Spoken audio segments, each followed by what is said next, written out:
جو دنیا میں آیا ہے اسے دنیا سے جانا بھی ہے، جو پیدا ہوا اسے مرنا بھی ہے۔ ہاں، دنیا کے اوپر کا قیام تھوڑا، نیچے کا قیام زیادہ۔ آج ہم زمین کے اوپر ہیں۔ او بھائی اسپیکر والے بھائی، آواز بہت تیز کر دی آپ نے۔ آج ہم زمین کے اوپر ہیں، کل سب زمین کے نیچے ہوں گے۔ ہاں، آج زمین پر چل رہے ہیں، پھر زمین میں دفن ہو جائیں گے۔ آج اپنے اوپر مٹی نہیں پڑنے دیتے، پھر منو مٹی تلے دبا دیے جاتے۔ اور مٹی ڈالنے والے کون ہوتے؟ کون ہوتے؟ اپنے۔ اور عجیب بات، ثواب سمجھ کے ڈالتے۔ کیا سمجھ کے؟ ہاں، عقل مند کون؟ عقل مند کون؟ ہاں، جو زندگی کے مقصد کو پہچانے۔ یہ مقصد زندگی کیا ہے بھائی؟ ہاں، دنیا میں آدمی بعد میں آتا ہے اور اس کے جانے کا وقت پہلے طے ہو چکا ہوتا ہے۔ اچانک کوئی نہیں جاتا، اتفاقاً کوئی نہیں جاتا، بے وقت کوئی نہیں جاتا۔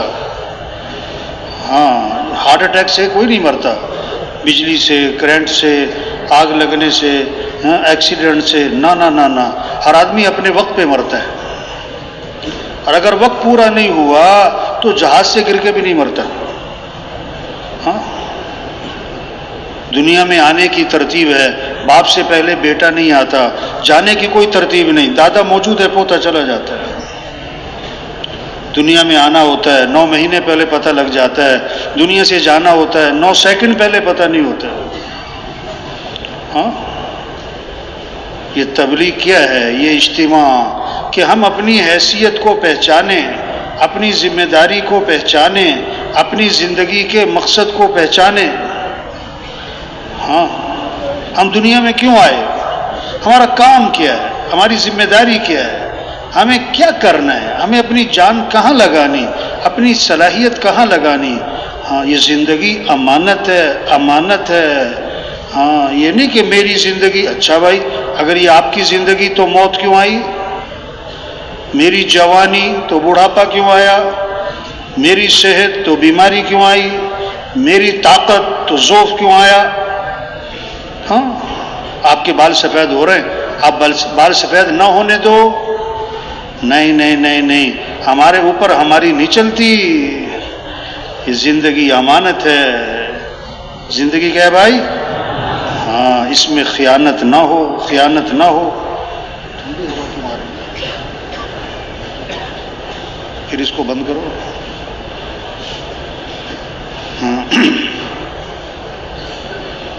امانت میں خیانت کسی کو بھی پسند نہیں ہے۔ ہاں، امانت ہے۔ ہاں، اور دوسری بات، زندگی نعمت ہے۔ زندگی کیا ہے؟ نعمت ہے تو قدر کریں، نعمت ہے تو نہ قدری نہ کریں، امانت ہے تو خیانت نہ کریں بھائی۔ اور اس زندگی کا سب سے بہترین مصرف کیا ہے؟ سب سے بہترین مصرف، سب سے پہلا مصرف، بڑا مصرف، سب سے اہم مصرف۔ ہاں، ہم دنیا میں آئے نہیں ہیں، اللہ نے بھیجا ہے۔ ربعی بن عامر رضی اللہ عنہ جب رستم کے دربار میں پہنچے، انہوں نے پوچھا نا کیوں آئے ہو ہمارے ملک میں؟ کہ ہم تمہارے پاس تمہارا ملک لینے نہیں آئے، اور ہم آئے نہیں ہیں، ہمیں اللہ نے بھیجا ہے۔ ان اللہ ابتعثنا، بے شک اللہ نے ہمیں بھیجا ہے، اور تمہارے سے تمہارا ملک لینے نہ نہ نہ، ملک تمہیں مبارک، مال تمہیں مبارک۔ کیوں آئے؟ کیوں اللہ نے بھیجا ہے؟ لنخرج العباد من عبادت العباد الى عبادت رب العباد، تاکہ بندوں کو بندوں کی بندگی سے نکالیں۔ ہاں، اللہ نے ہمیں بھیجا ہے۔ ہم کون ہیں؟ ہم مسلمان۔ واہ واہ، سب کہیں الحمدللہ۔ اسلام چھوٹی نعمت کے بڑی؟ بڑی کہ بہت بڑی؟ بہت بڑی کہ سب سے بڑی؟ ہاں، توبہ توبہ، جو اسلام کی نعمت سے محروم ہیں، استغفر اللہ، کتے کھاتے ہیں کتے، توبہ توبہ، چوہے کھا جاتے ہیں، استغفر اللہ، چھپکلیاں، سانپ، ہائے ہائے ہائے ہائے، کتنی بڑی نعمت اللہ نے ہمیں کیا دیا؟ اسلام دیا. ہمیں کیا بنایا؟ مسلمان. ایک بزرگ تھے نا ہندوستان، دیکھا کہ ایک گائے پیشاب کر رہی تھی، ایک ہندو بھاگا گیا اور ہاتھ میں پیشاب لیا اور پینا شروع کر دیا. وہ وہیں سجدے میں گر گئے، یا اللہ تیرا شکر، تو نے مجھے مسلمان بنایا. خدا نہ خواستہ اگر میں بھی کسی ہندو کے گھر پیدا ہوتا تو میں بھی یہی کر رہا ہوتا آج. ہاں ہم مسلمان ہیں. ہاں ڈاکٹر صاحب بعد میں، پروفیسر صاحب بعد میں، وکیل صاحب بعد میں، جج صاحب بعد میں، وزیر صاحب بعد میں، ایم پی اے صاحب، ایم این اے صاحب، نہ یہ بات کی باتیں ہیں. ہاں ہم مسلمان، اور مسلمان ہونا بڑی بات کہ وزیر اعظم ہونا بڑی بات. وزیر اعظم ہو جائے تو ہو وہ کتنا خوش ہوتا ہے سارا خاندان. ہاں نہیں، مسلمان ہونا بڑی بات ہے بھائی. ہم مسلمان ہیں، اس کا مطلب ہمارا کام، ہماری اسلام کو چمکانا. دیکھو دکاندار محنت کرتا ہے دکان چمک جائے، زمیندار محنت کرتا ہے زمیندار چمک جائے، کارخانے دار محنت کرتا ہے کارخانہ چمک جائے. ہم مسلمان ہیں، ہم پہلے محنت یہ کریں گے کہ کیا چمک جائے؟ کیا چمک جائے؟ مسلمان پہلے کہ دکاندار پہلے؟ بولو بھائی، مسلمان پہلے کہ وزیر پہلے؟ ہاں اسلام کو چمکانا یہ ہے ہمارا کام.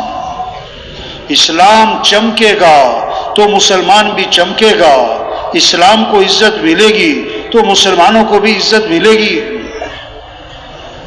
ہاں مسلمان کپڑوں سے نہیں چمکتا، عہدوں سے نہیں چمکتا، ڈگریوں سے نہیں چمکتا، گاڑیوں سے نہیں چمکتا کہ یہ فلاں کارخانے والے. ہاں نہیں، مسلمان اسلام سے چمکتا ہے، اسلام سے چمکتا ہے. حضرت عمر رضی اللہ عنہ جب شام داخل ہوئے، ہاں شام کے لوگ استقبال میں، فتح ہوا ہے شام. حضرت ابو عبیدہ بن جراح رضی اللہ عنہ نے عرض کی، حضرت ذرا کپڑے بدل لیں، سواری بدل لیں، کیونکہ شام کے سردار استقبال میں کھڑے ہیں. ایک ہاتھ مارا سینے پر، فرمایا یہ تم نے کیا بات کی ہے؟ ہماری عزت کپڑوں سے، ہماری عزت سواریوں سے؟ اگر کوئی اور ایسی بات کرتا تو میں اس کو سخت سزا دیتا. اور اس پر یہ جملہ بولا تھا، اعزنا اللہ بالاسلام. اللہ نے ہمیں جو عزت دی وہ تو اسلام کی وجہ سے دی ہے. اور اگر ہم اسلام کو چھوڑ کر اسلام کے علاوہ کسی اور چیز سے عزت تلاش کریں گے، اللہ ہمیں ذلیل کرے گا جیسے پہلے ذلیل تھے ہم. ہاں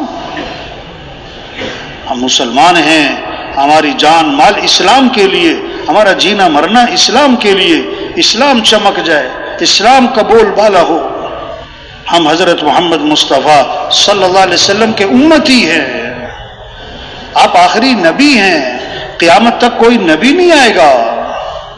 ہاں اب ہمارا کام اللہ کے دین کو دنیا میں پھیلانا، اللہ کے دین کو دنیا میں پھیلانا، اللہ کے کلمے کو بلند کرنا، اللہ کے پیغام کو لے کے پھرنا. ہاں حضور صلی اللہ علیہ وسلم جیسے امام قیام میں، مقتدی قیام میں، امام رکوع میں، مقتدی رکوع میں، امام سجدے. ہماری ساری زندگی کے امام کون ہے؟ حضرت محمد صلی اللہ علیہ وسلم. ہمیں حضرت محمد صلی اللہ علیہ وسلم کی اتباع کرنی ہے. ان کنتم تحبون اللہ فاتبعونی. اگر تمہیں اللہ سے محبت ہے تو کیا کرو کہ نبی کی اتباع. اے محمد صلی اللہ علیہ وسلم ان کو یہ بات بتا دیں، یہ بات ان کو فرما دیں کہ اگر تمہیں اللہ سے محبت ہے تو میری اتباع کرو. ہاں ہمیں حضور صلی اللہ علیہ وسلم کی اتباع کرنی ہے، ظاہر میں، باطن میں، اعمال میں، طریقوں میں، مقصد میں، فکر میں، سوچ میں، غم میں. حضرت عائشہ رضی اللہ عنہا نے دیکھا کہ حضور صلی اللہ علیہ وسلم بہت خوش ہیں. عرض کی اللہ کے رسول میرے لیے دعا فرمائے. آپ نے دعا کی، اے اللہ عائشہ کے گناہوں کو معاف فرما، اگلے پچھلے ظاہری پوشیدہ، اے اللہ عائشہ کی مغفرت فرما. حضرت عائشہ رضی اللہ عنہا بہت خوش ہوئی. آپ نے کہا کہ ایسرو کی دعائی، عائشہ میری دعا بہت پسند آئی. عرض کیا جی ہاں، آپ نے میرے لیے مغفرت کی دعا مانگی، میں اس لیے خوش ہو رہی ہوں. آپ نے فرمایا عائشہ اللہ کی قسم میں یہ دعا اپنی امت کے لیے ہر نماز میں مانگتا ہوں. ہاں یہ نبی کا غم، یہ نبی کا غم. ہاں ہم مسلمان ہیں، ہم حضرت محمد مصطفیٰ صلی اللہ علیہ وسلم کی امتی ہیں، قیامت تک کوئی نبی نہیں. اب ہمارا کام اللہ کا دین دنیا میں زندہ ہو، اللہ کا کلمہ بلند ہو، سارے انسانوں کو ہدایت ملے، سارے انسان جہنم سے بچیں، سارے انسان جنت میں چلے جائیں. یہ ہے ہماری ذمہ داری. اجتماع کس لیے بھائی؟ کوئی میلہ تھوڑا ہے، کہیں اجتماع ہوتا ہے نا کہیں، تو باہر سے لوگ گزرتے ہیں، وہ رش دیکھتے ہیں تو وہ آپس میں باتیں کرتے ہیں. مولویوں کا میلہ لگا ہے. کیا لگا؟ مولویوں کا. بھائی اجتماع کس لیے؟ یہ تو بہانہ ہے. چلو بھائی اجتماع، چلو بھائی آؤ بھائی. اصل بات ہم اپنی حیثیت کو پہچانیں، اپنی ذمہ داری کو پہچانیں. یہ بڑی قیمتی زندگی، یہ دوبارہ ملنی کوئی نہیں. یہ آج کا دن گزر گیا، یہ دوبارہ لوٹ کر. یہ بوڑھے حضرات بڑی عمر والے سفید بالوں والے بیٹھے ہیں. اب اگر یہ چاہیں کہ جوانی لوٹ آئے، بولو بھائی، تو لوٹ نہ. زندگی کو غنیمت سمجھو. کس سے پہلے؟ حضور صلی اللہ علیہ وسلم فرما رہے ہیں، ہر وقت ہمارے سامنے یہ حدیث، ہماری نظروں کے سامنے، آنکھوں کے سامنے، دل دماغ پہ ہمارے یہ کیا ہو، اس کا استحضار ہو کہ آپ فرما رہے ہیں کہ زندگی کو غنیمت سمجھو. کس سے پہلے؟ کتنے ہمارے بعد پیدا ہوئے، ہم سے پہلے مر بھی گئے. ہاں ہم سے زیادہ صحت مند تھے، ہم سے زیادہ طاقتور تھے، مر گئے. ہم ابھی زندہ ہیں. دو صحابی مسلمان ہوئے، اکٹھے مسلمان ہوئے. ایک ان میں سے شہید ہو گئے اور دوسرے صحابی 1 سال بعد تبھی فوت ہو گئے. ہاں تو کسی نے دونوں کو خواب میں دیکھا، تو وہ جو 1 سال بعد فوت ہوئے تھے وہ جنت میں پہلے داخل ہو گئے. تو آپ کے پاس حاضر ہوئے اور اس خواب کی تعبیر پوچھی کہ حضور وہ تو شہید ہوئے تھے اور یہ تو 1 سال بعد فوت ہوئے ہیں، جنت میں یہ پہلے چلے گئے. آپ نے کیا فرمایا؟ ان کو 1 سال کی نمازیں، 1 سال کے روزے اور 1 سال کے اعمال کا موقع زیادہ نہیں مل گیا؟ زندگی کو غنیمت سمجھو بھائی. آپ فرما رہے ہیں مجھے، آپ کو جوانی کو غنیمت سمجھو. کس سے پہلے؟ بڑھاپے. ابھی جوانی ہے، ہمت ہے، بڑا دین کا کام کر سکتے ہیں. پھر ایک وقت آئے گا کرنا چاہیں گے اور کر نہیں سکیں گے. ہاں ابھی کر سکتے ہیں اور کر نہیں رہے، پھر ایک وقت آئے گا کرنا چاہیں گے اور کر نہیں سکیں گے. تیسری بات فرمائی صحت کو غنیمت سمجھو. کس سے پہلے؟ یا اللہ کتنی بڑی نعمت ہے. ہاتھ ٹھیک ہیں، پاؤں ٹھیک ہیں، آنکھیں ٹھیک ہیں، دل صحیح ہے، جگر، رگیں، ہڈیاں، جوڑ. کتنے لوگ ہیں 2 سال سے ہسپتال پڑے ہوئے ہیں، 3 سال سے بستر پہ پڑے ہوئے ہیں، 4 سال سے ہاتھ نہیں ہلا سکتے، پاؤں نہیں ہلا سکتے، سانس بھی مشینوں پہ چل رہا ہے. یا اللہ صحت کی قدر. ہاں ایک ساتھی کہنے لگے ایک جگہ گئے گشت کرنے، تو جو ساتھی اندر سے نکلا نا، اس نے کہا بھی آپ ذرا میرے گھر میں اندر تشریف لے آئیں. اندر چلے گئے تو بیڈ پہ نا ایک نوجوان بیڈ پہ پڑا ہوا ہے. اس کے دونوں ہاتھ بھی نہیں ہیں بازوؤں سے، اور دونوں ٹانگیں بھی نہیں ہیں، اور گنگا بھی ہے، بہرا بھی ہے، نابینا بھی ہے. یا اللہ.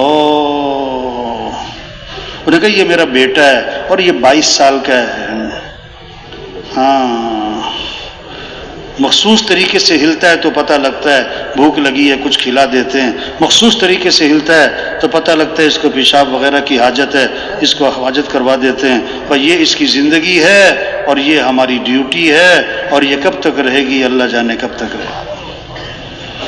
ہاتھ نعمت ہیں. صحت کو غنیمت سمجھے. اللہ کے نبی فرما رہے ہیں کس سے پہلے؟ بیماری سے. فراغت کو غنیمت سمجھے. کس سے پہلے؟ مشغولیات. ایک ہوتا ہے بناوٹی مشغولیت، ہاں میں بڑا مصروف ہوں، ہو توبہ. جسے دیکھو کیا کہتا ہے میں بڑا. ایک جماعت کیا نام ہے گئی نا سروزے پہ، تو اس میں تھے ایک بریگیڈیئر صاحب اور پہلا سروزہ تھا بریگیڈیئر صاحب کا. وہ جو رہبر تھا نا وہ بھی اتنا سیدھا آدمی کہ وہ بریگیڈیئر صاحب کو پہلا گشت اور لے گیا پتہ کدھر؟ موچی کے پاس. موچی. ہاں اب وہ موچی بیٹھا ہوا تھا اس نے دیکھا کہ یہ مسجد سے نکل کر آ رہے ہیں میری طرف، ٹوپیاں پہنی ہوئی ہیں انہوں نے، اب یہ کوئی میرے سے بات کریں گے تبلیغ کی. وہ فارغ بیٹھا ہوا تھا، لیکن جب اس نے دیکھا نا میری طرف آ رہے ہیں تو اس نے ہتھوڑی اٹھائی اور کوئی چیز اٹھائی اور ٹک ٹک ٹک شروع کر دی، گویا کہ میں بڑا مصروف ہوں. اب جب یہ گئے بریگیڈیئر صاحب نے کہا السلام علیکم، اس نے کہا میں تمہیں فارغ نظر آتا ہوں؟ تم تو فارغ لوگ ہو، تمہیں تو کام بھی کوئی نہیں، چلو بھاگو یہاں سے. میں تمہیں کیا نظر آتا ہوں؟ فارغ نظر آتا. ایک ہے بناوٹی مصروفیت، ایک ہے واقعی مصروفیت. تو فراغت کو غنیمت سمجھو، کس سے پہلے؟ مشغولیت. اور پانچویں بات فرمائی خوشحالی کو غنیمت سمجھو بدحالی سے پہلے. خوشحالی، آسانیاں، سہولتیں ہیں، اس کو غنیمت سمجھو. میاں بیوی کھانا کھانے بیٹھے نا، کتابوں میں قصہ لکھا ہے، تو اس کا خامن ذرا بڑا غصے والا، دروازے پہ دستک ہوئی، بھوکا ہوں، فقیر ہوں، مجھے کھانا کھلاؤ. اسے آیا غصہ، گیا اس کو کہا دفع ہو جائے یہاں، وہ برا بھلا کہا اور اس کو جناب ڈانٹ ڈپٹ کے بھگا دیا وہاں سے. اللہ کی شان کاروبار تباہ ہو گیا، میاں بیوی میں ناچاکی اور طلاق ہو گئی. اب بیوی نے کہیں اور شادی کر لی، اپنے دوسرے خاوند کے ساتھ ایک دن بیٹھی کھانا کھا رہی، دروازے پہ دستک ہوئی، بھوکا ہوں، مجھے کھانا کھلا دو. اس نے کہا ہم بعد میں کھائیں گے، یہ روٹی پہلے فقیر کو دے آؤ. وہ روٹی لے کے دروازے پہ پہنچی، فقیر کے ہاتھ میں روٹی پکڑائی، اس کے چہرے پہ جو نظر پڑی تو چیخ نکل گئی، روتی بھی واپس آئی. انہوں نے کہا کیا ہوا؟ انہوں نے کہا میرا پہلا خاوند تھا، ہم کھانا کھانے بیٹھے تھے، ایک فقیر دروازے پر آیا تھا، میرے خاوند نے اس کو دھکے دے کے نکال دیا تھا. آج یہ فقیر جو دروازے پر آیا ہے یہ میرا پہلا خاوند ہے. اس نے کہا بتاؤں میں کون ہوں؟ میں وہی فقیر ہوں جس کو دھکا دے کے نکالا تھا. خوشحالی کو غنیمت سمجھو، کس سے پہلے؟ تبلیغ کے مقصد زندگی کیا ہے بھائی؟ چلہ مبارک، 4 ماہ مبارک، سروزہ مبارک، یہاں میرا سروزہ لگا تھا، اجتماع میں آنا مبارک سر آنکھوں پر. لیکن بھائی تبلیغ میں کیا ہے کہ بھائی مقصد زندگی 3 چیزیں ہیں سمجھنے کی، 3 چیزیں ہیں سمجھانے کی. مقصد زندگی، ضروریات زندگی اور خواہشات زندگی. کیا کہا؟ سن رہے کہ سو رہے بھائی؟ سن رہے نا؟ کیا 3 چیزیں؟ کیا؟ مقصد زندگی اور ضروریات زندگی اور خواہشات زندگی. ہاں، ضروریات زندگی کہتے ہیں جس میں آدمی بقدر ضرورت لگے اور بوقت ضرورت لگے. ضروریات زندگی کہتے ہیں جس میں آدمی بقدر ضرورت لگے اور بوقت ضرورت لگے. وہ 5 ہیں، کھانا ہے، لباس ہے، مکان ہے، شادی ہے، سواری ہے. یہ ضروریات زندگی ہیں، یہ مقصد زندگی نہیں ہے. ہاں، جیسے سالن میں نمک نہ ہو تو ذائقہ نہیں بنتا، نمک زیادہ ہو جائے تو کڑوا بھی ہو جاتا ہے. اب یہ نہیں کہہ رہے نمک نہ ڈالو، یہ کہہ رہے بھی نمک تھوڑا سا ڈالنا بھائی. یہ نہیں کہہ رہے ضروریات زندگی میں مت لگو، لیکن ضروریات زندگی میں بقدر ضرورت لگنا، بوقت ضرورت لگنا. توبہ توبہ، آج زور لگ گیا کھانوں پر. سب سے زیادہ وقت مستورات کا کہاں لگ رہا ہے؟ باورچی خانے میں. گھروں میں سب سے زیادہ مشورہ کس چیز کا ہو رہا ہے؟ کھانے کا. آج کیا پکے گا؟ مرد گھر آتے ہیں سب سے پہلا سوال کرتے ہیں آج کیا پکا ہے، کیا پکا ہے. حضرت عائشہ رضی اللہ عنہا فرماتی ہیں ایک چاند اور دوسرا چاند اور تیسرا چاند بھی چڑھ جاتا تھا، ہمارے گھروں میں آگ نہیں جلتی، یعنی چولہا نہیں جلتا. گزارا کیسے ہوتا تھا؟ فرمایا کھجور اور پانی 2 مہینے. یا اللہ، زور لگ گیا کھانوں پر. اتنا کھاتے ہیں کہ اس کھانے کو ہضم کرنے کے لیے بھی کچھ کھانا ہی پڑتا ہے آج کل. توبہ. ہاں، حضرت جابر رضی اللہ عنہ ہاں بازار سے 1 درہم کا گوشت خریدا. غور سے سنیں بھائی، بات کو سمجھیں میرے بھائی. ہاں، حضرت جابر رضی اللہ عنہ بازار گئے، 1 درہم کا گوشت خریدا. واپس آ رہے ہیں، سامنے حضرت عمر رضی اللہ عنہ آ گئے. حضرت عمر رضی اللہ عنہ کا زمانہ ہے. تو حضرت عمر رضی اللہ عنہ نے فرمایا کہ یہ کیا ہے تمہارے ہاتھ میں، کیا لائے ہو؟ کہ 1 درم کا گوشت ہے، 1 درم کا گوشت خریدا ہے۔ کیوں؟ کہ گھر والوں کا گوشت کھانے کو دل چاہ رہا تھا۔ او ہو، گھر والوں کا گوشت کھانے کو دل چاہ رہا تھا۔ او ہو، حضرت عمر رضی اللہ عنہ نے فرمایا اچھا گھر والوں کا گوشت کھانے کو دل چاہ رہا تھا۔ حضرت جابر رضی اللہ عنہ حضرت عمر رضی اللہ عنہ کا منہ دیکھ رہے ہیں۔ پھر فرمایا اچھا گھر والوں کا گوشت کھانے کو دل چاہ رہا تھا۔ پھر فرمایا گھر والوں کا گوشت کھانے کو دل چاہ رہا تھا۔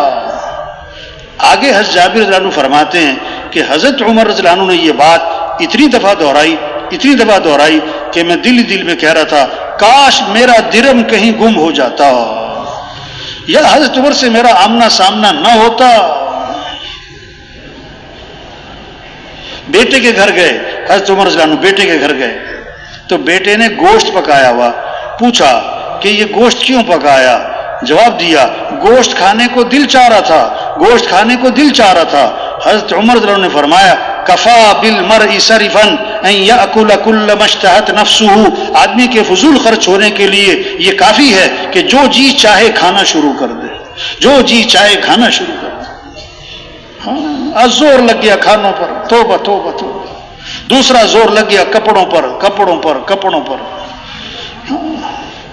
حضرت عمر رضی اللہ عنہ امیر المومنین ہیں اور خطبہ دے رہے ہیں اور منبر پر تشریف فرما ہیں، اور صحابی فرماتے میں حضرت عمر رضی اللہ عنہ کے کپڑوں کے پیبند گن رہا تھا تو میں نے دیکھا کہ حضرت عمر رضی اللہ عنہ کے 12 پیبند لگے ہوئے تھے، ایک روایت میں 13 پیبند لگے ہوئے تھے، اور بعض پیبند چمڑے کے تھے۔ کون؟ امیر المومنین۔ آپ نے فرمایا میرے بعد کوئی نبی ہوتا تو عمر ہوتا، کہ عمر جس راستے پر جائے وہ شیطان وہ راستہ چھوڑ جائے۔ ہاں خط لکھ رہے ہیں حضرت عمر رضی اللہ عنہ، کس کے نام؟ دریا کے نام۔ ہاں آواز دے رہے ہیں، ہاں ہوا ان کی آواز کو لشکر تک پہنچا رہی ہے۔ کیوں؟ یہ کون تھے؟ ہاں کس سے بنائی؟ اللہ سے۔ کس کو ساتھ لیا؟ اللہ کو۔ ہاں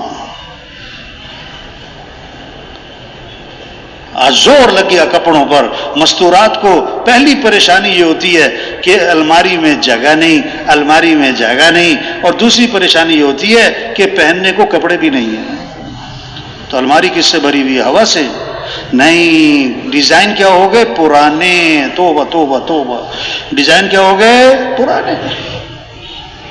یہ غلط جگہ زور لگ رہا ہے بھائیو، کپڑوں پر۔ تیسرا زور لگ گیا کس پر؟ تعمیرات پر۔ آپ نے فرمایا قیامت کی نشانی ہے یتطاولون فی البنیان، کہ اونچی عمارتیں، یہ بڑے بڑے پلازے، وہ اللہ کے نبی ہمارے قیامت کی نشانی ہے۔ ایک صحابی ذرا اونچا مکان بنایا، اوپر ایک قبہ سا بنایا، آپ کا گزر ہوا، فرمایا یہ کس کا ہے؟ اللہ کے نبی نے دریافت کیا، اللہ کے نبی کا گزر ہوا، یہ کس کا ہے؟ یہ کس نے بنایا ہے؟ جواب ملا فلاں احد من الانصار، انصار میں سے ایک صحابی۔ فسکت، آپ خاموش رہے، فحملها فی نفسہ، لیکن دل میں اس بات کو رکھا، اچھا ایسے گھر بناتے ہیں۔ کچھ دنوں بعد صاحب خانہ حاضر خدمت ہوئے، آپ کو سلام کیا، آپ نے فاعرض عنہ، اعراض فرمایا، منہ پھیر لیا۔ حضور صلی اللہ علیہ وسلم سلام کا جواب نہیں دے رہے، پھر سلام کیا، فاعرض، پھر آپ نے اعراض فرما لیا۔ یہ کیا ہو گیا؟ پریشان صحابہ سے دریافت کیا کہ اللہ کے رسول مجھے سلام کا جواب نہیں دے رہے، کیا ہو رہا ہے؟ تو سارا قصہ سنایا کہ تمہارے گھر کے پاس سے گزرے تھے اور دریافت کیا تھا یہ کس کا ہے۔ واپس گئے، فہدمها حتی سواها بالارض، اس کو گرا دیا اور زمین کے برابر کر دیا، اور آ کر آپ کو نہیں سنایا، آپ کا دوبارہ کسی موقع پر گزر ہوا، فرمایا ما فعلت القبہ، وہ قبہ نما جو مکان تھا اس کا کیا بنا؟ وہ نظر نہیں آ رہا ہے۔ صحابہ نے ساری بات سنائی، اس پر آپ نے فرمایا کل بناء وبال على صاحبه الا ما لا، ہر تعمیر کرنے والے پر وبال کا باعث بنے گی سوائے اس تعمیر کے جو ضرورت کی ہو، اور ایک روایت میں آتا ہے اذا لم یبارک فی مال العبد یجعلہ فی الماء والطین، جب کسی کے مال میں برکت نہیں رہا کرتی تو وہ تعمیرات پر، مٹی اور گارے پر لگا کرتا ہے جب برکت نہیں رہا کرتی۔ زور لگ گیا، اونچی اونچی عمارتیں بناتے ہیں اور اس پر لکھ دیتے ہیں ھذا من فضل ربی۔ چوتھا زور لگ گیا شادیوں پر، چوتھا زور لگ گیا شادیوں پر۔ آپ نے فرمایا برکت والی شادی وہ ہے اور برکت والا نکاح وہ ہے جس میں کم سے کم خرچ ہو۔ آج تو 2 سال تیاری ہو رہی، 3 سال تیاری ہو رہی، بھئی تمہاری شادی کی بات تو طے ہو گئی، ابھی تک شادی کیوں نہیں ہوئی؟ کہتا ابھی تیاری ہو رہی ہے، ابھی تیاری ہو رہی ہے۔ کیا ایک فہرست بنتی ہے شادی کے موقع پر، یہ بھی کرنا ہے، یہ بھی کرنا ہے، یوں بھی کرنا ہے، یوں بھی کرنا ہے۔ اگر ان سے پوچھو بھائی یہ سب کچھ کیوں کرنا ہے بھائی، تو جواب پتہ کیا ہے؟ یہ سب کچھ کرنا پڑتا ہے، یہ سب کچھ کرنا پڑتا ہے۔ اب ان سے پوچھو بھائی یہ سب کچھ کیوں کرنا پڑتا ہے، یہ سب کچھ کیوں کرنا پڑتا ہے، تو بہت خوبصورت جواب ہے اس کا، وہ کیا ہے؟ آپ کو پتہ نہیں ہے کرنا پڑتا ہے، نہ کوئی سر نہ پاؤں، آپ کو پتہ نہیں ہے کرنا پڑتا ہے۔ اچھا جو تازہ چلہ لگا کے آتا ہے نا، چارما لگا کے آتا ہے نا، وہ گھر میں کوئی شادی ہے، اب وہ گھر والے کہتے ہیں یہ بھی کرنا ہے، یوں بھی کرنا ہے، تو ہر بات میں بولتا ہے کہ نہیں ایسے نہیں کرنا، ایسے بھی نہیں کرنا، تازہ چارما لگائیں، تو اسے گھر والے کہتے ہیں آپ مسجد میں بیٹھ کے دعا مانگو جاؤ، آپ مسجد میں بیٹھ کے کیا کرو؟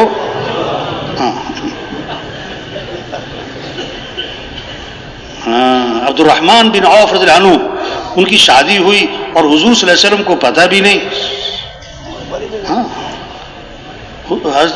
آپ نے فرمایا عبد الرحمن یہ تمہارے کپڑوں پر خوشبو کیسی لگی ہے؟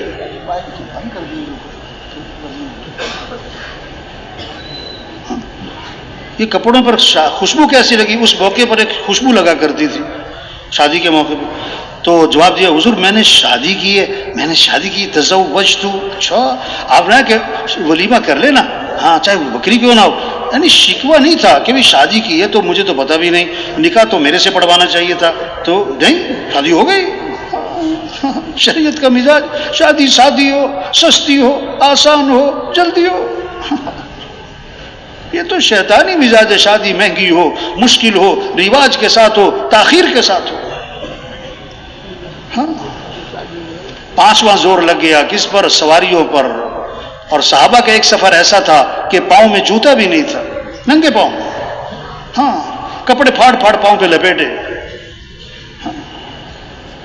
کیونکہ پاؤں زخمی ہو رہے تھے۔ نام بنا غزوہ ذات الرقاع۔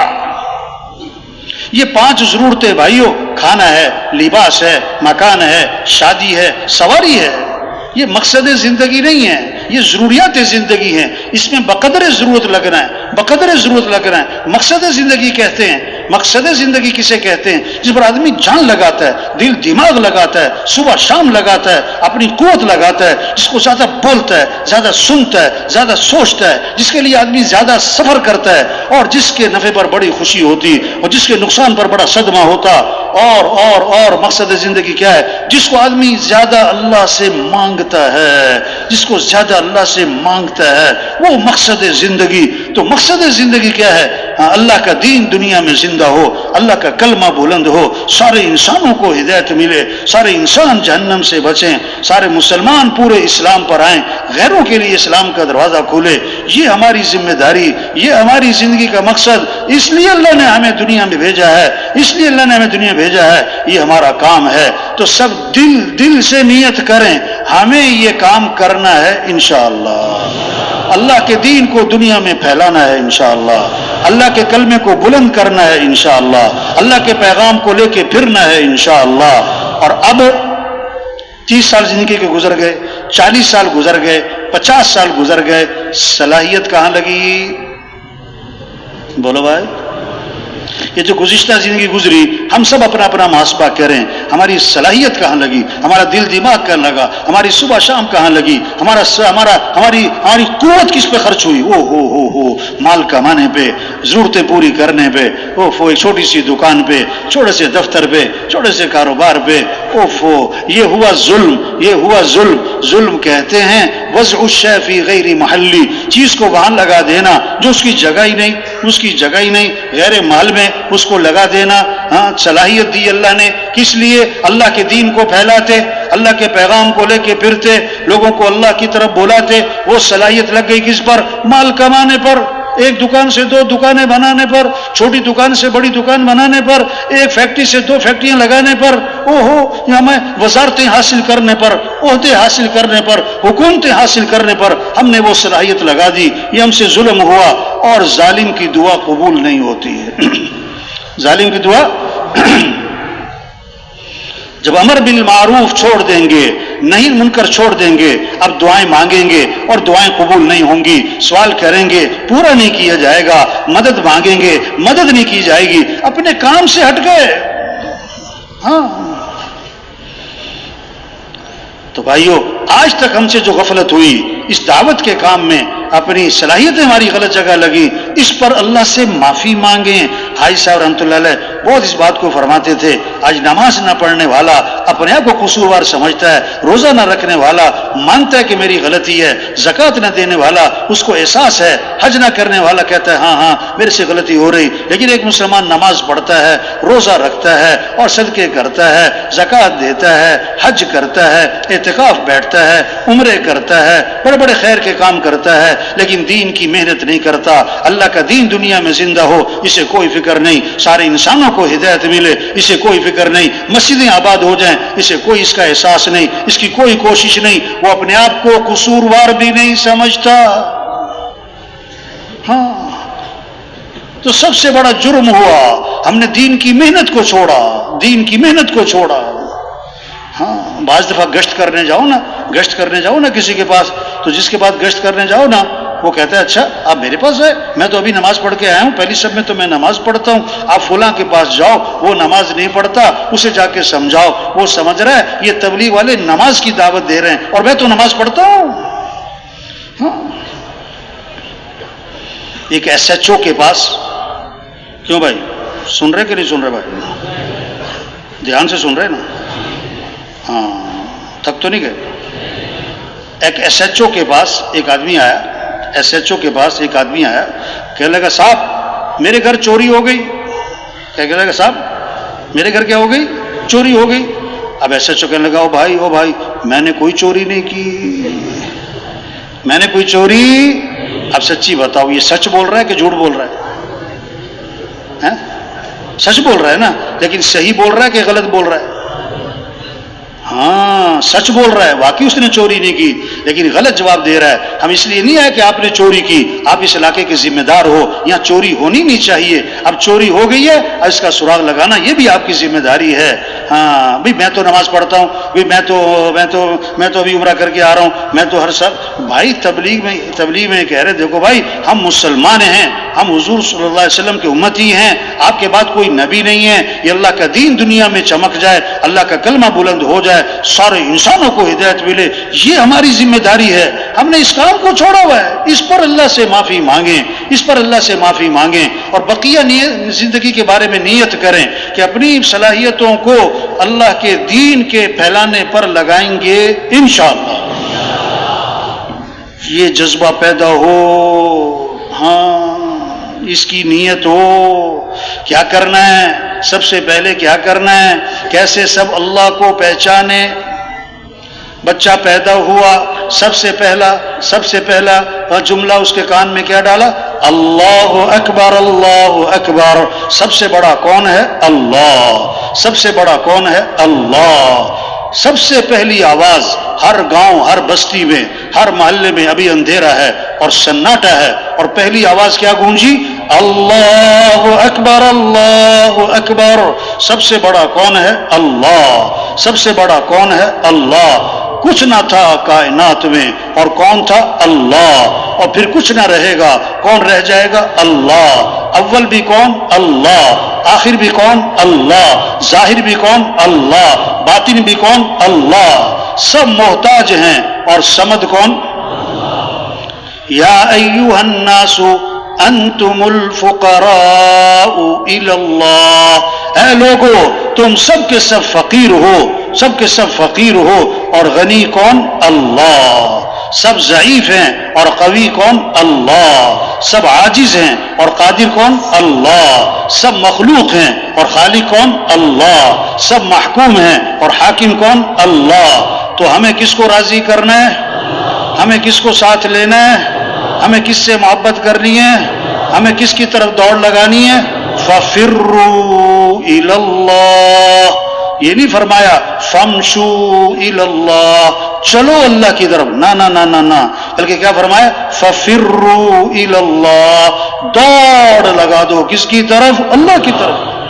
آج دوڑ لگ رہی مال کی طرف، مال والوں کی طرف، حکومتوں کی طرف، حکومت والوں کی طرف، عہدوں کی طرف، وزارتوں کی طرف، گاڑیوں کی طرف، فیکٹریوں کی طرف، پیسوں کی طرف، جائیداد کی طرف، زمینوں کی طرف، ڈگریوں کی طرف.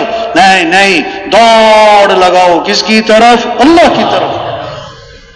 ہمارا مطلوب کون ہے؟ اللہ. ہمارا مقصود کون ہے؟ اللہ. ہمارا معبود کون ہے؟ اللہ. ہمارا محبوب کون ہے؟ اللہ. جسے اللہ ملا اسے سب کچھ ملا، جسے اللہ نہ ملا اسے، یہ ہے کلمہ لا الہ الا اللہ. کیا مطلب؟ لا مطلوب الا اللہ، لا مقصود الا اللہ، لا معبود الا اللہ، لا محبوب الا اللہ. مطلوب بھی کون؟ اللہ. مقصود بھی کون؟ اللہ. معبود بھی کون؟ اللہ. محبوب بھی کون؟ اللہ. کامیابی کس کا نام ہے؟ ناکامی کس کا نام ہے؟ سب کامیابی چاہتے ہیں، سب ناکامی سے بچنا چاہتے ہیں. کامیابی کس کا نام؟ اللہ فرماتے ہیں وَرِضْوَانٌ مِّنَ اللَّهِ أَكْبَرُ ذَلِكَ هُوَ الْفَوْزُ الْعَظِيمُ.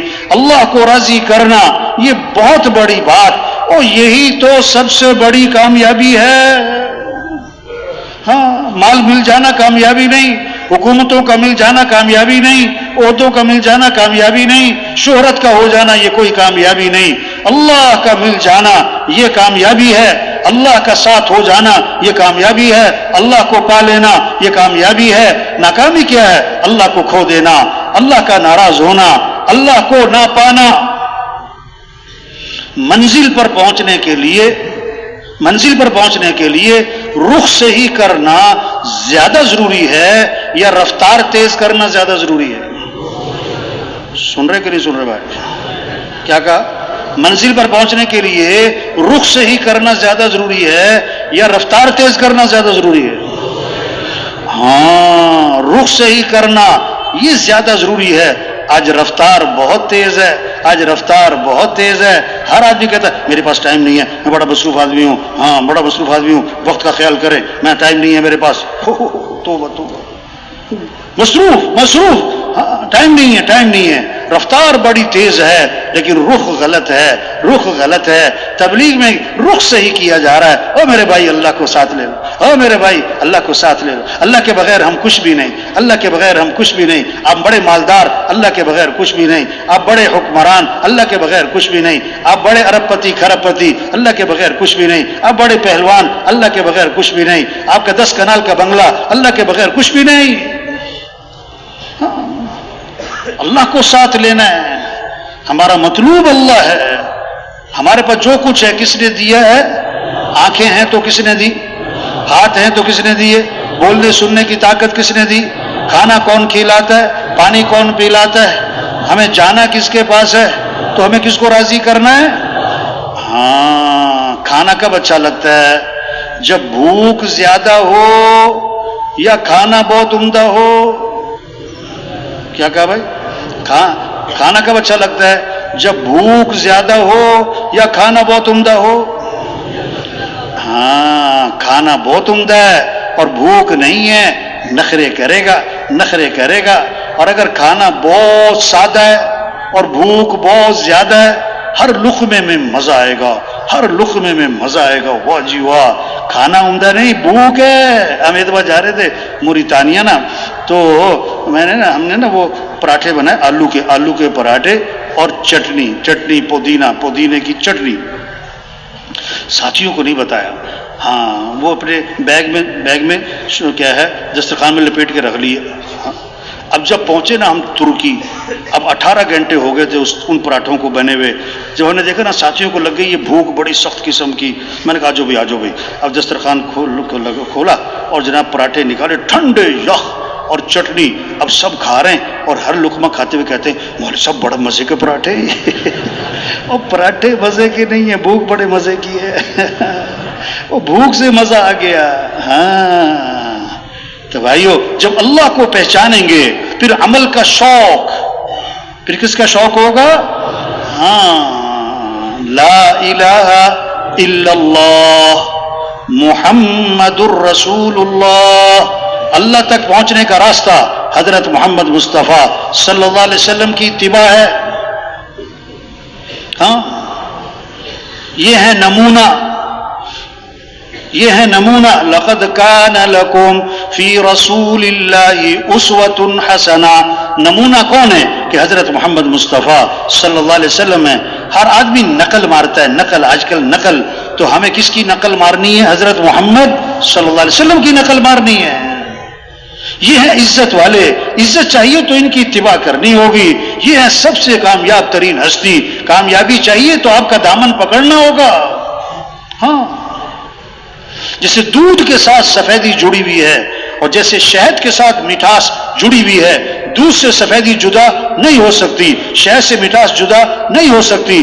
اسی طرح حضرت محمد مصطفیٰ صلی اللہ علیہ وسلم کی اتباع کے ساتھ کامیابیاں جڑی ہوئی ہیں. آپ صلی اللہ علیہ وسلم کے طریقوں میں، آپ کی زندگی اور آپ کی سنتوں میں ہاں ساری خیریں، ساری برکتیں، ساری بھلائیاں چھپی ہوئی ہیں. جیسے پھول میں خوشبو چھپی ہوئی ہے، پھول میں خوشبو چھپی ہوئی ہے، اسی طرح آپ کے طریقوں میں خوشیاں چھپی ہوئی ہیں، برکتیں چھپی ہوئی ہیں. جیسے آم کی گٹھلی میں ہزاروں آم چھپے ہوئے ہیں، تربوز کے بیج میں ہزاروں تربوز چھپے ہوئے ہیں. آپ صلی اللہ علیہ وسلم والے اعمال میں ساری خیریں چھپی ہوئی ہیں، ساری برکتیں چھپی ہوئی ہیں، ساری بھلائیاں چھپی ہوئی ہیں. یہ آج کے نوجوان کہتے ہیں فلاں میرا آئیڈیل ہے، فلاں میرا ہیرو ہے، اس جیسی شکل بناتے ہیں، اس جیسے لباس پہنتے ہیں، اس کی نقل مارتے ہیں. نہیں نہیں نہیں نہیں، ہمارے آئیڈیل کون ہے؟ حضرت محمد صلی اللہ علیہ وسلم ہے.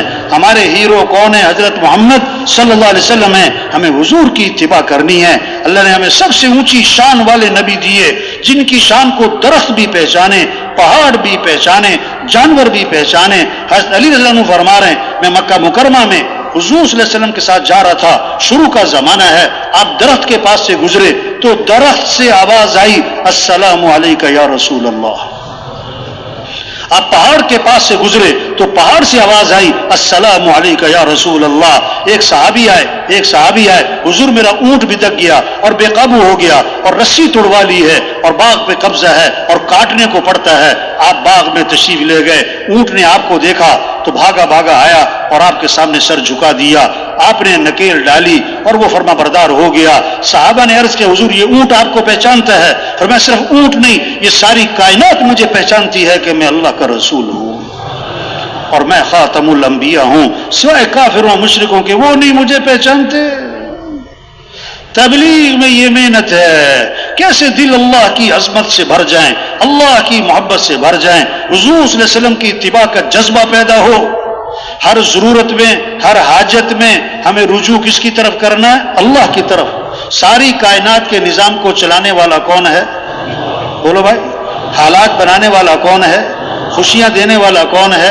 پریشانیوں سے نکالنے والا کون ہے؟ مصیبتوں سے بچانے والا کون ہے؟ حاجت روا کون ہے؟ مشکل کشا کون ہے؟ جو اللہ چاہیں گے وہ ہوگا، جو لوگ چاہیں گے وہ نہیں ہوگا. تو ہمیں رجوع کرنا ہے کس کی طرف؟ ہاں حضور صلی اللہ علیہ وسلم نے فرمایا جو رات کو سوتے وقت یہ دعا پڑھے اللہم اسلمت نفسی الیک ووجہت وجہی الیک وفوضت امری الیک والجأت ظہری الیک رغبتا ورہبتا الیک لا ملجأ ولا منجا منک الا الیک آمنت بکتابک الذی انزلتا ونبیک الذی ارسلتا. اب دعا کا مضمون کیا ہے؟ اے اللہ میں اپنے آپ کو، اپنی جان کو، اپنے جی کو تیرے سپرد کرتا ہوں. اسلمت نفسی الیک ووجہت وجہی، میں اپنا رخ ہر طرف سے ہٹا کر اپنا رخ تیری طرف پھیرتا ہوں. وفوضت امری الیک، اپنے امور، اپنے مسائل، اپنے مشاکل، اپنی پریشانیاں، اپنی ضرورتیں میں تجھے سونپتا ہوں. ہاں والجأت ظہری الیک، تجھے میں اپنا سہارا بناتا ہوں. رغبتاً ورہبتاً الیک، امید بھی ہے، شوق بھی ہے اور ڈر بھی ہے، دونوں کے ساتھ. ہاں لا ملجأ ولا منجا منک الا الیک، تیرے سوا کوئی ٹھکانہ نہیں، تیرے سوا کوئی جائے پناہ نہیں. میں ایمان لایا اس کتاب پر جو تو نے نازل کی اور اس نبی پر جو تو نے بھیجا. حدیث میں آتا ہے جو رات کو سوتے وقت یہ دعا پڑھ لے گا، اگر اس رات اسے موت آ گئی تو فطرت اسلام پر موت آئے گی اسے، اور اگر صبح اٹھ گیا تو آنے والے دن اس کو خیریں ملیں گی، بھلائیاں ملیں گی. اس نے اپنے آپ کو کس کے سپرد کیا ہے؟ اللہ کے. کس کی طرف رجوع کیا ہے؟ آپ صلی اللہ علیہ وسلم غار میں جا کے چھپے، مشرکین مکہ تلاش کرتے ہوئے غار تک جا پہنچے. حضرت ابو بکر رضی اللہ عنہ ساتھ ہیں، اب ان کو نظر آ گئے، سامنے سے وہ چلتے ہوئے نظر آ رہے ہیں. حضرت ابو بکر رضی اللہ عنہ گھبرا گئے. آپ نے فرمایا لا تحزن، ابو بکر گھبرانا نہیں. کیوں؟ ان اللہ معنا، بے شک اللہ ہمارے ساتھ ہے. کون ہمارے ساتھ ہے؟ اور کیسی خوبصورت بات، ما ظنک باثنین اللہ ثالثہما، ان دو کے بارے میں تیرا کیا گمان جن کا تیسرا کون؟ اللہ. ہاں آپ درخت کے نیچے آرام فرما رہے ہیں، آپ کی تلوار لٹکی ہوئی ہے. ایک کافر آیا، تلوار ہاتھ میں لی، آپ کی آنکھ کھولی، وہ تلوار لے کے سامنے کھڑا ہے اور کیا کہتا ہے؟ من یمنعک منی، آج کون آپ کو میرے سے بچائے گا؟ آپ نے فرمایا اللہ. اس نے پھر کہا من یمنعک منی، کون بچائے گا؟ فرمایا اللہ. فسقط السیف من یدہ، اس کے ہاتھ کانپنے لگے، تلوار اس کے ہاتھ سے چھوٹ گئی. آپ نے فرمایا اب تو بتا کہ تجھے کون بچائے گا؟ اس نے کہا آپ تو بڑے بھلے آدمی ہیں. ہاں آپ نے فوراً اس کو دعوت دی، کلمے کی دعوت دی، ایمان کی دعوت دی. داعی کا جذبہ انتقام کا نہیں ہوتا، داعی کا جذبہ دعوت کا ہے، داعی کا جذبہ ہدایت کا ہے. ہاں موسیٰ علیہ السلام اپنی قوم کو لے کر نکلے، آگے آ گیا دریا، پیچھے آ گیا فرعون کا لشکر. قوم نے کہا انا لمدرکون، ہم تو مارے گئے، موسیٰ پکڑے گئے، آگے جائیں تو پانی میں ڈوبے، پیچھے جائے تو فرعون کا لشکر مارے. حضرت موسیٰ علیہ السلام نے فرمایا کلا، ہرگز نہیں. کیوں؟ ان معی ربی سیہدین، بے شک میرے ساتھ کون ہے؟ میرا رب ہے. تو حفاظت کرنے والا کون ہے؟ ضرورتیں پوری کرنے والا کون ہے؟ 10 عورتیں بیٹھی ہیں گھر میں. کتنی عورتیں بیٹھی؟ 10. چھوٹا سا بچہ ہے، گھٹنوں کے بل چلتا ہے، ابھی پاؤں بھی نہیں چلتا، قدموں پہ نہیں چلتا، 1.5-2 سال عمر ہے. اس کی خالہ بیٹھی، پھوپھی بیٹھی، چچی بیٹھی، تائی بیٹھی، نانی بیٹھی، ممانی بیٹھی، 10 عورتوں میں اس کی ماں بیٹھی. بچہ کھیل رہا ہے. جب بھوک لگے، پیاس لگے تو گھٹنوں کے بل چلتا ہوا کدھر جائے گا؟ بولو بھائی، ماں کی طرف، خالہ کی طرف، پھوپھی کی طرف. کیوں؟ وہ سمجھتا ہے میری ضرورتیں کہاں سے پوری ہوتی ہیں؟ ماں سے. تو سارے انسانوں کی ضرورتوں کو پورا کرنے والا کون؟ اللہ. تو رجوع کس کی طرف ہو؟ اللہ. ہاں مانگنا ہے تو کس سے؟ اذا سألت فاسأل اللہ، مانگنا ہے تو کس سے مانگنا ہے؟ اللہ. وَإِذَا اسْتَعَنْتَ فَاسْتَعِنْ بِاللَّهِ، مدد چاہیے تو مدد کرنے والا کون ہے؟ اللہ. وَاعْلَمْ أَنَّ الْأُمَّةَ لَوِ اجْتَمَعَتْ على أن ينفعوك بشيء لم ينفعوك بشيء إلا ما قد كتبه الله لك. اس بات کا یقین اللہ کے نبی فرما رہے ہیں دل میں بٹھا لو کہ ساری دنیا کے انسان مل کر تمہیں نفع پہنچانا چاہیں، یہ نفع نہیں پہنچا سکتے سوائے اس کے جو اللہ نے لکھ دیا، اور یہ سارے کے سارے مل کر تمہیں نقصان پہنچانا چاہیں، یہ نقصان نہیں پہنچا سکتے سوائے اس کے جو اللہ نے لکھ دیا. تو نفع دینے والا کون؟ اللہ. اور نقصان سے بچانے والا کون؟ اللہ. اللہ عزت دے کوئی ذلیل نہیں کر سکتا، اللہ ذلیل کرے کوئی عزت نہیں دے سکتا، اللہ خوشیاں دے کوئی چھین نہیں سکتا، اللہ ہی چھین لے کوئی دے نہیں سکتا. اللہ جو چاہے کریں، جب چاہے کریں، جیسے چاہے کریں. وہ اللہ ہمارا رب، وہ اللہ ہمارا مطلوب، وہ اللہ ہمارا مقصود، وہ اللہ ہمارا پالنے والا. تو ہمیں کس کو راضی کرنا ہے؟ اللہ کو. ہمیں کس کو ساتھ لینا ہے؟ اور اس کا راستہ حضرت محمد مصطفیٰ صلی اللہ علیہ وسلم کی اتباع کرو.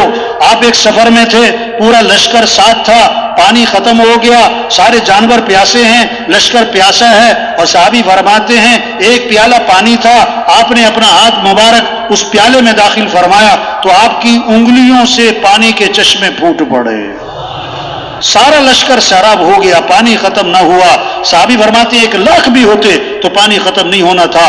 اور کتابوں میں لکھا ہے آب زمزم سے بھی زیادہ برکت والا پانی وہ تھا جو آپ کی انگلیوں میں سے نکلا تھا. او بھائیو، یہ جو آگے آ رہے ہیں نا قدے پھلانگتے ہوئے، او میرے بھائیو، او بھائی مناسب نہیں ہے بھائیو. بھائی جہاں جگہ مل رہی وہیں بیٹھ جائیں بھائی، ایسے نہ کرو بھائی. دیکھو سب کی توجہ خراب ہوتی ہے، یہ کندھے پھلانگتے ہوئے. بھائی تشریف رکھے. او بھائی آپ بھی، او بھائی، او ڈنڈے والے، او بھائی ڈنڈے والے، یہ ڈنڈا دکھا رہا ہے اللہ کا بندہ. او بھائی بھائی تشریف رکھیں، جو کندھے پھلانگتے ہوئے آگے آ رہے ہیں نا بھائی تشریف رکھیں بھائی، جہاں جگہ مل رہی ہے. اور درمیان میں سے اٹھ کے نہیں جانا چاہیے، کوشش کریں گے نا انشاءاللہ بھائی. تو بات کیا ہو رہی کہ ہمارا رب کون ہے؟ اللہ. ہم کس کے محتاج ہیں؟ تو کس کو راضی کرنا ہے؟ کس کو ساتھ لینا ہے؟ اور اللہ کو راضی کرنے کے لیے حضرت محمد مصطفیٰ صلی اللہ علیہ وسلم کی اتباع ہے. اور اس میں سب سے پہلی چیز نماز، نماز، نماز. سب سے پہلی پوچھ قیامت کے دن کس کی ہوگی بھائی؟ نماز کی. اسلام اور کفر میں فرق کرنے والی چیز کیا ہے؟ نماز. ہاں آپ نے فرمایا نماز میری آنکھوں کی کیا ہے؟ ٹھنڈک.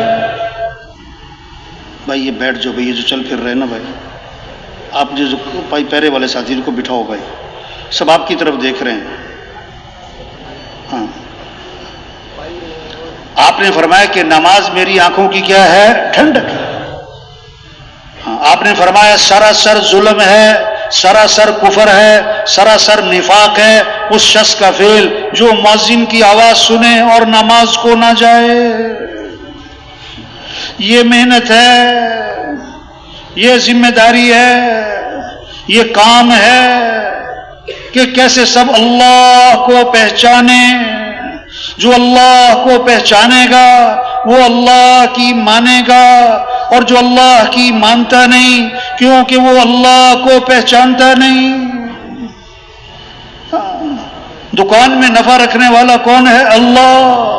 اللہ چاہے نقصان رکھ دیں، اللہ چاہے 1 سال کا نفع 1 دن میں دے دیں، اللہ چاہے 1 سال کا نفع 1 دن میں چھین لیں. ہمیں دکان کا پابند نہیں بننا، ہمیں تو اللہ کے حکم کا پابند بننا ہے. ہم دکاندار بعد میں ہیں، مسلمان پہلے ہیں. جب اذان ہوگی ہم دکان بند کریں گے، ہم مسجد جائیں گے، ہم اللہ کے سامنے ہاتھ باندھیں گے، سر جھکائیں گے، ماتھا ٹکائیں گے، پھر اللہ کے سامنے ہاتھ پھیلائیں گے. پھر نفع ہمیں کون دے گا؟ اللہ. ہاں صحابہ جب اذان سنتے تھے بازار بند کرتے تھے، دکانیں بند کرتے تھے، کاروبار بند کرتے تھے، اور سب مسجد کی طرف جاتے تھے، سب مسجد کی طرف جاتے تھے. طواف 24 گھنٹے چل رہا ہے، طواف 24 گھنٹے چل رہا ہے. جب نماز کھڑی تو طواف بند. گرمی ہو، سردی ہو، بارش ہو، دن ہو، رات ہو، رمضان ہو، عید ہو، طواف نہیں بند ہوتا. لیکن جب نماز کھڑی تو طواف بند. توبہ، آج دکان بند نہیں، دفتر بند نہیں، کاروبار بند نہیں، کھیل بند نہیں. ہاں مؤذن کہتا ہے اللہ اکبر، اللہ اکبر. جو دکان پہ بیٹھا ہے نا وہ زبان حال سے یوں کہتا ہے نہیں نہیں نہیں نہیں، اللہ بڑا نہیں، میری دکان بڑی ہے. مؤذن کہتا ہے اشہد ان لا الہ الا اللہ. بندگی کے لائق کون ہے؟ اللہ. یہ کہتا ہے نہیں نہیں، بندگی میں دکان کی کروں گا، میں دکان کے آگے پیچھے گھوموں گا، دکان کے آگے پیچھے گھوموں گا، صبح شام دکان کے چکر لگاؤں گا، یہ بندگی دکان کی کر رہا ہوں. مؤذن کہتا ہے حی علی الصلاۃ. کہتا نہیں نہیں، میرے پاس ٹائم نہیں ہے، میں مصروف ہوں. مؤذن کہتا ہے حی علی الفلاح. تمہاری کامیابی نماز میں ہے. کہتا نہیں جھوٹ بول رہے ہو، کہ ہماری کامیابی دکان میں ہے. توبہ توبہ توبہ. مؤذن کہتا ہے الصلاۃ خیر من النوم. نماز بہتر ہے نیند سے. وہ بڑا سو رہا ہے، کیا کہتا ہے؟ نہیں نہیں نہیں نہیں، نیند بہتر ہے نماز سے. توبہ توبہ توبہ. ہاں زندہ آدمی کو سوئی چبھو اس کی چیخ نکل جائے، اور مردہ کو خنجر مارو وہ ٹس سے مس نہ ہو کیونکہ مردہ ہے. جس کا دل زندہ، یعنی جس کے دل میں اللہ کی عظمت، اور اللہ کی محبت اور جنت کا شوق اور آخرت کی فکر اور موت کا استحضار. ہاں یہ دل زندہ ہے. یوم لا ينفع مال ولا بنون الا من اتى الله بقلب سلیم. وہ دن آنے والا ہے کسی مال والے کو اس کا مال کوئی فائدہ نہ دے گا, کسی کی اولاد کام نہ آئے گی, جو سلامتی والا دل لے کر آئے گا وہ کامیاب ہو جائے گا. ان فی ذلک لذکری لمن کان له قلب. یہ قرآن نصیحت ہے لیکن ہر ایک کے لیے نہیں ہے. جس کا دل زندہ ہے, جس کا دل زندہ ہے اس کے لیے قرآن نصیحت ہے. اب جس کا دل زندہ ہے, جس کا دل زندہ ہے, اللہ اکبر اللہ اکبر, یہ آواز اسے دفتر سے اٹھائے گی, بستر سے اٹھائے گی, دکان سے اٹھائے گی اور مسجد میں لے جائے گی. اور جس کا دل مردہ ہے وہ اذان پہ اذان سنے گا اور ٹس سے مس نہ ہوگا. ہاں یہ جگہ گشت کرنے گئے, ہاں بڑے صاحب, بڑے افسر صاحب تھے, کہنے لگے پہلے میں نماز میں سستی کر جاتا تھا, مصروف ہوتا تھا, اذان سنتا تھا, نماز تو میں پڑھ لیتا تھا, کبھی چھوٹ جاتی تھی اور میں کہتا تھا چلو کاموں سے فارغ ہو کر پڑھوں گا. ہاں لیکن کہتے ایک صاحب آئے میرے پاس اور انہوں نے مجھے یہ بات کہی, اذان کا مطلب یہ ہے, اذان کا مطلب یہ ہے کہ شہنشاہ کا بلاوا آیا ہے. کس نے بلایا ہے؟ شہنشاہ نے بلایا ہے. شہنشاہ کی طرف سے کال آئی ہے, شہنشاہ کی طرف سے آواز آئی ہے. او ہو, کہتا ہے, کہنے لگے جب میں یہ اذان سنتا ہوں مجھے ان صاحب کا یہ جملہ یاد آتا ہے, میں سارے کام چھوڑ کر نماز کے لیے چلا جاتا ہوں, کیونکہ کس نے بلایا ہے؟ شہنشاہ نے بلایا ہے. ہاں ایک بریگیڈیئر صاحب کے پاس جانا ہوا گشت کرنے نا. اب ان کا جو باہر کھڑا تھا نا اردلی, اس سے کہا کہ دیکھو ہم اندر جا رہے ہیں, تمہارے صاحب تمہیں بلائیں گے, تم نے اندر نہیں آنا ہے, اندر نہیں آنا ہے. پکا کر دیا, پکا کر دیا. ہاں اب اندر گئے. اب بریگیڈیئر صاحب نے بیل دی کہ کوئی چائے پانی منگاؤں مہمانوں کے لیے. اب یہ اپنی سروس میں پہلی دفعہ دیکھا بریگیڈیئر صاحب نے کہ بیل کی اور آگے سے جی سر سلوٹ نہیں ہوا. دوبارہ بیل, کوئی نہیں آیا. تیسری بڑی لمبی بیل, پھر کوئی نہ آیا. ایک رنگ آ رہا ہے جا رہا, یہ کیا ہو گیا؟ ہمارے ساتھی نے کہا اس کی غلطی نہیں ہے, ہم نے اس کو منع کیا تھا اندر نہیں آنا. پتہ کیوں منع کیا تھا؟ یہ آپ کا ملازم نہیں ہے, یہ حکومت کا ملازم ہے. تنخواہ آپ نہیں دیتے, تنخواہ تو حکومت دیتی ہے. ایک بات ہے آپ کا ماتحت ہے, آپ نے 3 دفعہ بلایا وہ نہیں آیا, آپ کو کتنا غصہ آیا. اور اللہ جل جلالہ روزانہ 5 دفعہ آپ کو بلاتے ہیں اور آپ اپنی جگہ سے نہیں ہلتے, کہ اللہ کو نہیں غصہ آتا ہوگا؟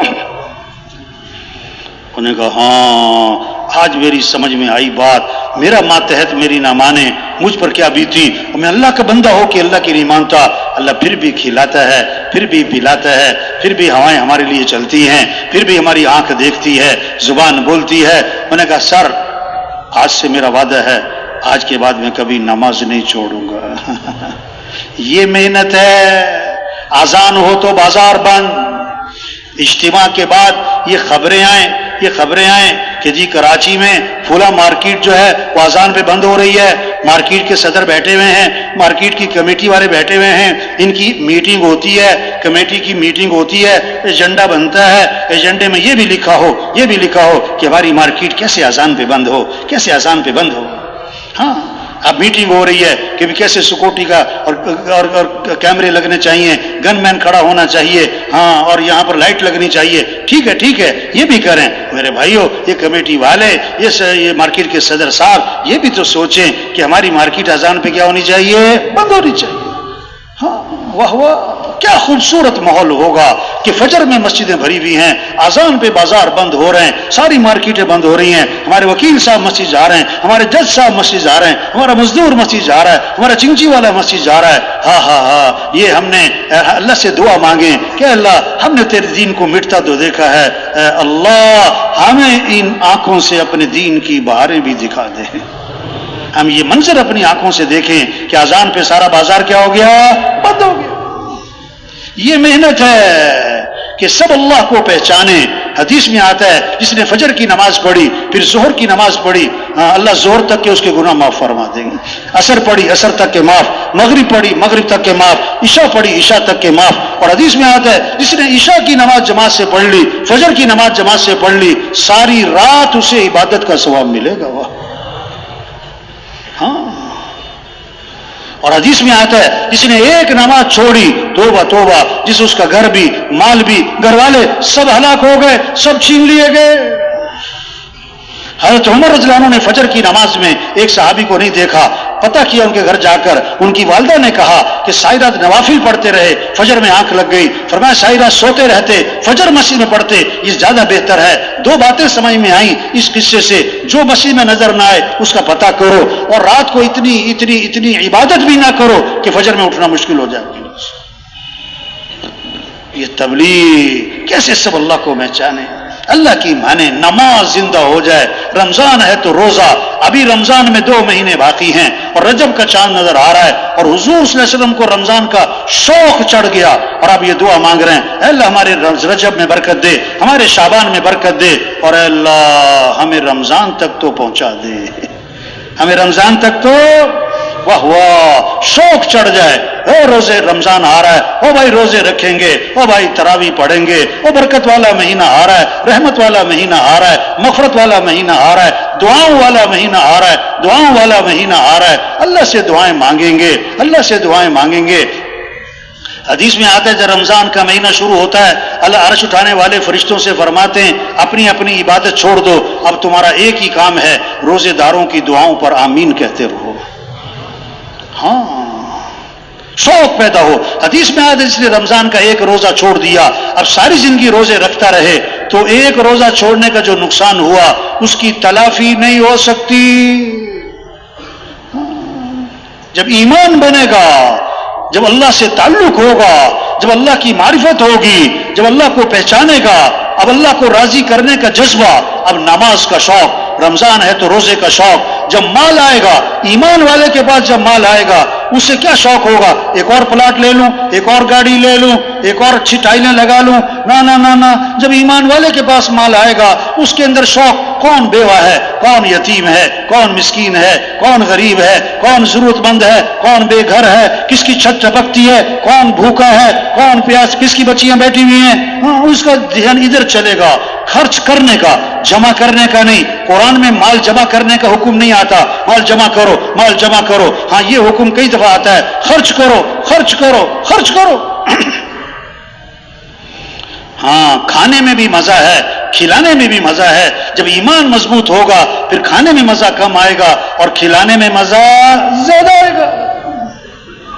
ایک صحابی آئے آپ کے پاس، آپ نے اپنے گھر پتہ کیا، کھانے کو جواب ملا گھر میں پانی کے علاوہ کچھ نہیں، سید الکونین ہیں، امام الانبیاء ہیں، واہ لیکن کیا آپ کا شان ایک انگلی کے اشارے سے چاند کے 2 ٹکڑے ہو گئے، ہاں لیکن آپ کے گھر کھانے میں پانی کے علاوہ کچھ بھی نہیں، پانی کے علاوہ کچھ بھی نہیں۔ صحابہ سے فرمایا میرے مہمان کو کون لے کے جائے گا؟ ایک صحابی لے گئے، ان کے گھر بھی کتنا تھا جو بیوی بچوں کے لیے کافی ہوتا، واہ بیوی کو بھوکا رکھا، بچوں کو بھوکا رکھا، خود بھی بھوکے رہے، اور حضور صلی اللہ علیہ وسلم کے مہمان کو کھانا کھلا دیا، اور اس واقعے کا پتہ مہمان کو بھی نہیں ہے۔ جب یہ صحابی صبح کو حضور کی خدمت میں حاضر ہوئے، آپ نے دیکھتے ہی فرمایا عجیب اللہ بصنیعکما فی اللیلہ، رات کا جو تمہارا معاملہ تھا مہمان کے ساتھ یہ اللہ کو بڑا ہی پسند آیا ہے۔ ہاں کھانے میں نہیں کھلانے میں مزہ ہے۔ ہاں صحابہ کا واقعہ ہے نا، بکرے کی سری کتنے گھروں میں گھومی، بولو بھائی کتنے گھروں میں گھومی، ہر ایک کو دوسرے کی فکر، ہر ایک کو دوسرے کی فکر۔ جب ایمان بنتا ہے پھر عمل کا شوق، نماز کا شوق، مسجد کا شوق، رمضان میں روزے کا شوق، حج کا شوق۔ حدیث میں آتا ہے جو حج فرض ہے اور وہ نہیں کرتا، آپ نے فرمایا مجھے کوئی پرواہ نہیں، یا یہودی ہو کے مرے یا عیسائی ہو کے مرے، توبہ توبہ، اللہ سب کی حفاظت فرمائے۔ حدیث میں آتا ہے جس مال کی زکوٰۃ نہ دی جائے گی وہ مال گنجا صاحب بنا کر قیامت کے دن اس کے گلے میں توق ڈالا جائے گا اور ڈسے گا کہ میں ہی تیرا مال ہوں، میں ہی تیرا خزانہ ہوں۔ حدیث میں آتا ہے اللہ نے